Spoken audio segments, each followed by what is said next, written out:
Qual, na sua opinião, é o problema atual do Islã? Em uma palavra, muçulmanos.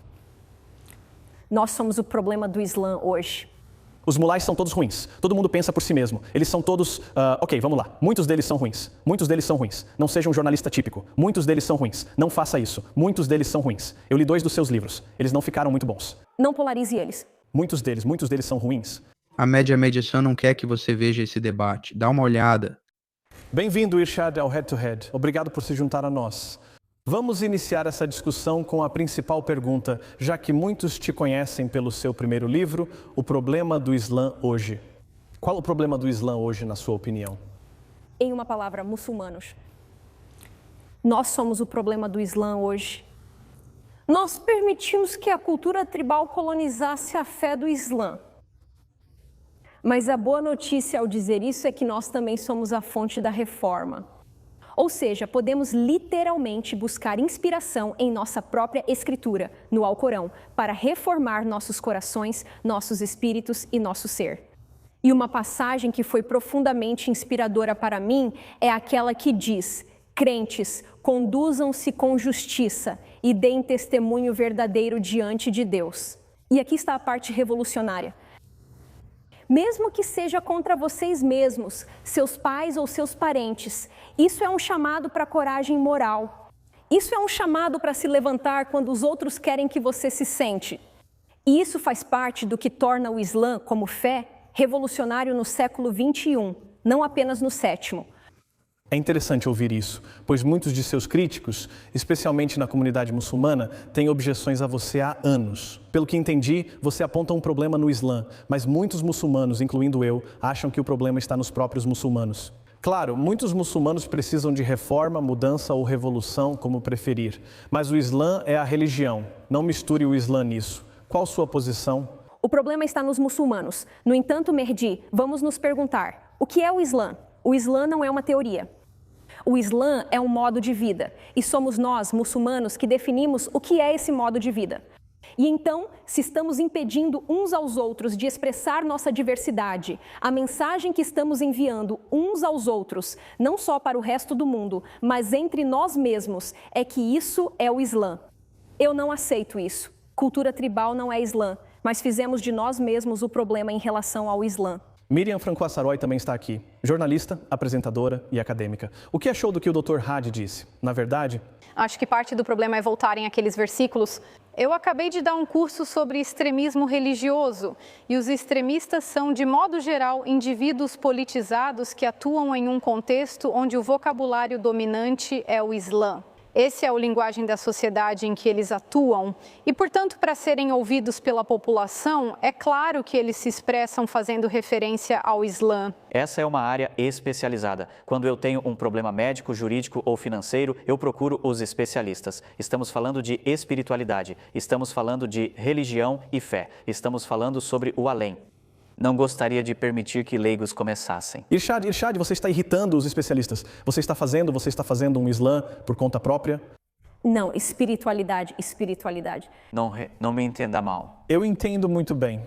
Sim, já ouvi isso muitas vezes. Lembro também na Indonésia, quando me falaram sobre isso.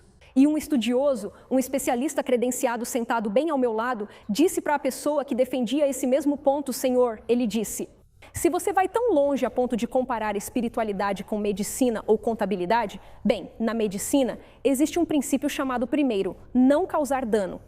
É possível processar um médico por causar dano. Talvez devêssemos poder processar mulás também por isso. Por que você é contra a especialização e a competência técnica? Sabe, é interessante porque o motivo pelo qual eu posso aceitar o Alcorão é que, como você mencionou, há 3 vezes mais versículos no Alcorão que chamam os muçulmanos a pensar, repensar e analisar do que a se submeter cegamente.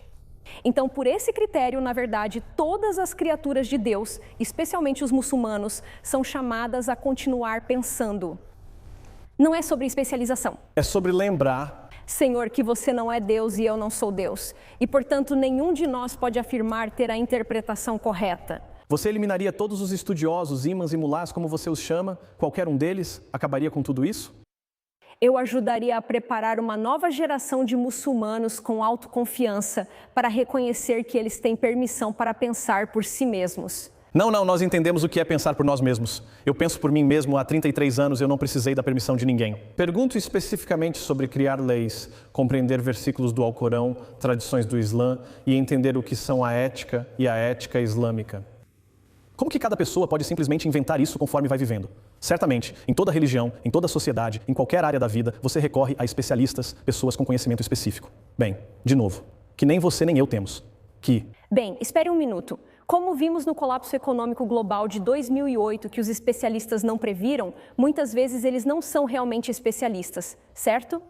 Vamos parar com esse jogo de poder, Mehdi. Vamos parar de jogar conforme as regras de pessoas que se autodenominam especialistas e que gostam de usar o próprio poder como porrete, como marreta, contra todo mundo. Quem são as pessoas que você conhece, na sua opinião? A quem você pergunta? Com quem eu falo? Penso por mim mesma, mas vou te contar. Tudo! Certamente. Você não precisa de ajuda para entender o Alcorão, nem para interpretação, história ou ética. Tudo está junto. Muitos jovens muçulmanos me perguntam sobre relacionamentos interreligiosos. Sou muçulmana e me apaixonei por quem não é muçulmano. Há esperança para nós? E geralmente eles dizem algo como: meus pais e o imã deles insistem que o Islã, você sabe, proíbe o casamento interreligioso. Isso é verdade? Ao invés de eu dar a minha interpretação pessoal, o que percebi é que, na verdade, eles não estão perguntando sobre eles mesmos. Eles estão perguntando sobre os pais deles. Eles precisam de um argumento para convencer os pais de que o amor não tem fronteiras. O que me preocupa é que, se você aceitar esse argumento de que todos os mulás são ruins, todo mundo pensa por si mesmo. Eles não são todos ruins. Vamos lá. Muitos deles são ruins. Muitos deles são ruins. Não seja um jornalista típico. Muitos deles são ruins. Não faça isso. Muitos deles são ruins. Eu li 2 dos seus livros. Eles não ficaram muito bons. Não os polarize. Muitos deles são ruins. Nós pensamos por nós mesmos, não permitimos que monopolizem o poder, acabamos com o jogo de poder, etc. O que me preocupa é que se eu estivesse na Al-Qaeda, isso seria muito atraente. Eu não preciso me preocupar com a lei clássica, com a erudição religiosa. Eu simplesmente invento minha própria religião. Eu dou uma fátua dizendo: matem os judeus, e eles obedecem. E eles obedecem. É exatamente isso que eles estão fazendo. E você não está dando legitimidade a eles porque está dizendo, de uma perspectiva liberal, que a gente vai inventando as coisas no caminho. E eles, de uma perspectiva extremista, dizem: vamos inventando as coisas no caminho. Você está quase dando poder justamente para as pessoas contra quem você diz estar lutando. Sabe, isso é muito. Acho que esse é um excelente ponto. Já ouvi isso antes e já disse isso antes. É um excelente ponto. Bom na teoria, maravilhoso na teoria. Mas, de novo, eu vivo no mundo real. E a realidade é que pessoas assim já existem.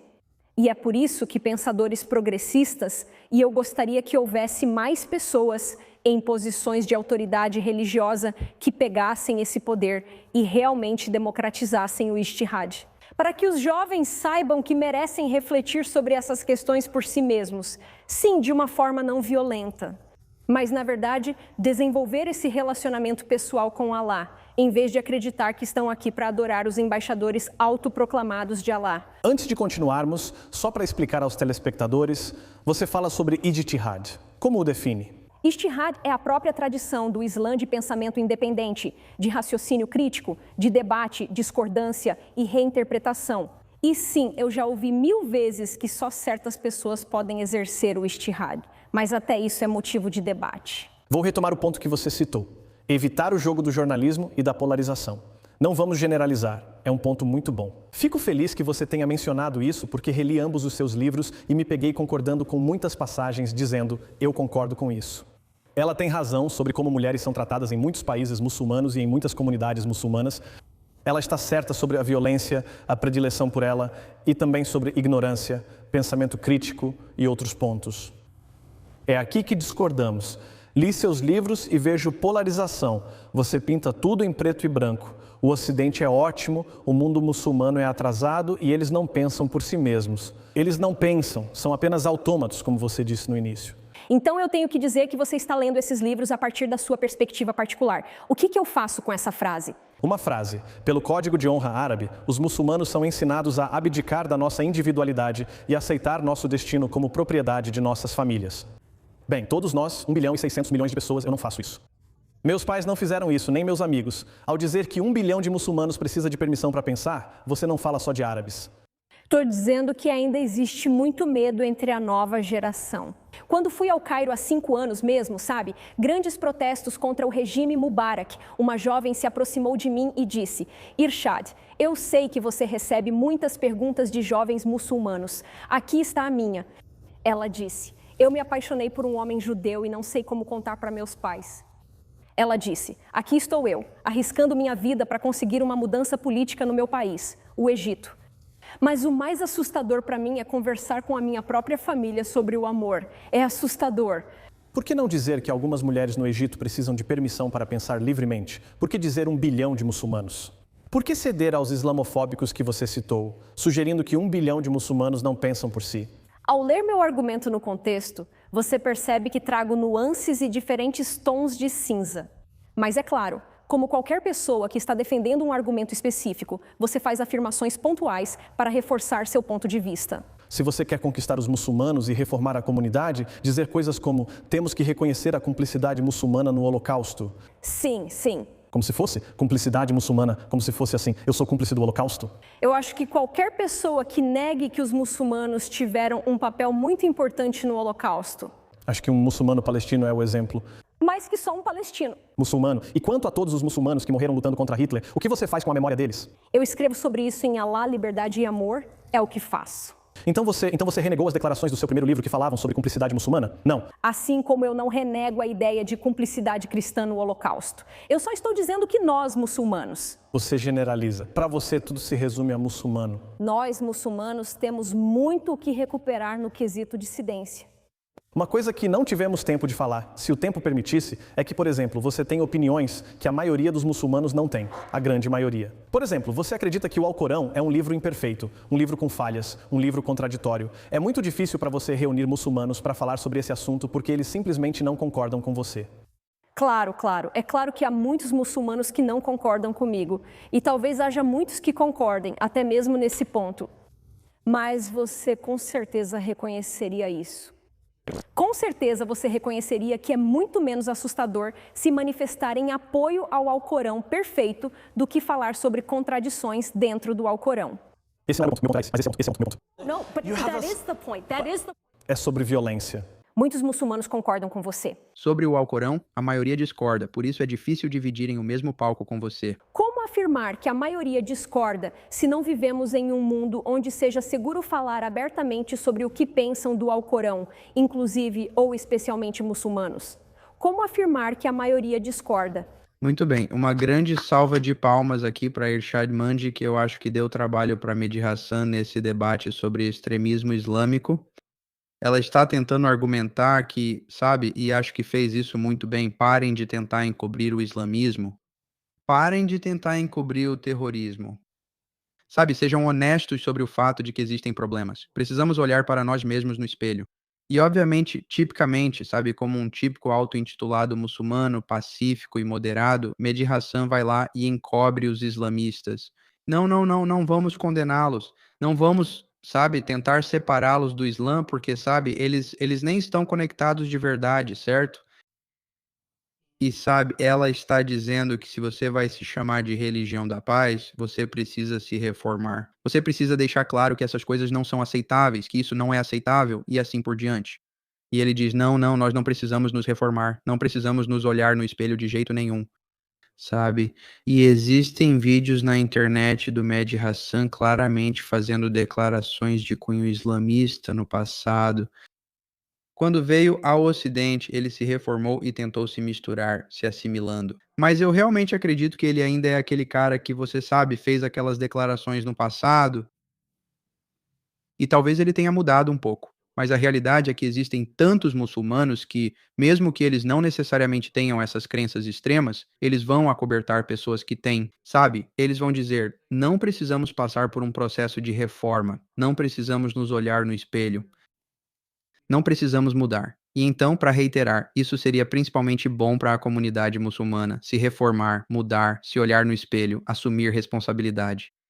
Mas não, pessoas como Mehdi Hasan querem arrastá-los de volta, querem continuamente desviar a culpa e dizer: não é nossa culpa. Somos totalmente inocentes de tudo, não precisamos nos olhar no espelho.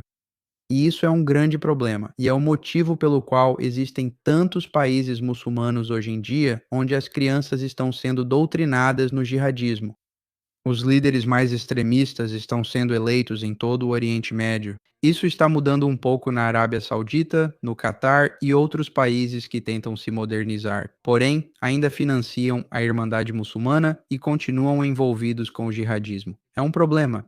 Isso precisa ser enfrentado. E essa mulher aponta isso claramente, eu acho, sabe? Tem que pressionar o MED.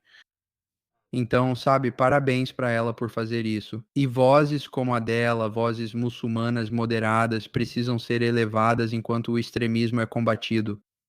Para mais, inscreva-se no canal. Se você quiser nos ajudar a fazer mais desses vídeos, pode acessar buymeacoffee.com/JewishUncensored. Obrigado por assistir e até a próxima. Se você acredita no que fazemos aqui no Jewish Uncensored, considere nos apoiar de diferentes formas. Você pode nos apoiar financeiramente acessando buymeacoffee.com/JewishUncensored. Você também pode acessar nossa nova loja de produtos, israeluncensored.com, onde acabamos de lançar vários produtos novos. Além disso, para ter acesso a conteúdo exclusivo, você pode ir até a BA de membros deste canal e se tornar membro por lá. E por fim, você pode compartilhar este vídeo com familiares e amigos para espalhar essa mensagem pelo mundo. Muito obrigado pelo seu apoio.